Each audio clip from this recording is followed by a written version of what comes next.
State records show at least 135 people have died in Texas prisons since June 1st. We reviewed hundreds of death reports to learn how and why younger prisoners are dying in the state's custody.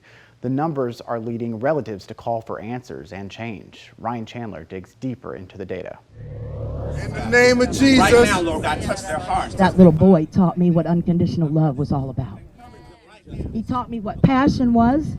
He taught me what it was like to be a sovereign servant. Holding a candle to the governor's mansion, Tona Southard's Naranjo remembers the light of her life. You see, my son's still not been laid to rest. Joined with others in mourning Change their hearts, Lord.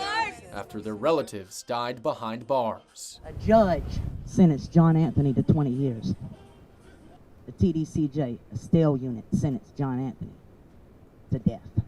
Southard's is one of at least 135 people who have died inside TDCJ facilities since June 1st. Of those, at least 51 died suddenly in medical distress, most of them found unresponsive in their cells. 11 died of cardiac arrest or heart failure, including a 23-year-old, and 4 more people younger than 50. In 73% of these cases, the cause of death is still pending or unknown. Some of these may be drug-related deaths, and we have to at least acknowledge that possibility. But common sense tells us that when the heat is this extreme and you've got people without prior medical conditions dying, that young, dying in their cells, there may well be a connection. TDCJ has not reported a heat-related death in more than 10 years. Experts question that judgment. These are preventable deaths, and that's really the critical point. Prison should be one of the safest environments for someone because they are under the full control of the agency and the staff. They are supervised.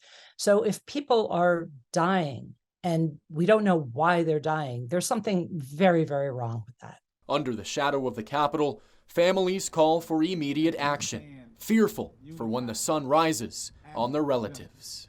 It's too late for John Anthony Southard's, but I'm going to tell you what, ladies and gentlemen, I found a peace and a hope in God and a passion through the loss of my son that I'll never stop for. Ryan Chandler, State of Texas. TDCJ tells us the department does not determine causes of death. That's left to an independent medical examiner. The department emphasized that inmates and staff found in medical distress receive immediate care. He's the only Texan in the race for president, and his stand against Donald Trump is a big part of his campaign. I have won tough elections, and you don't win an election by kissing your opponents behind. Why refusing to back Trump could keep him out of next week's GOP debate. A new law aims to make Texas schools safer, how districts across the state are struggling to meet the requirements and searching for solutions.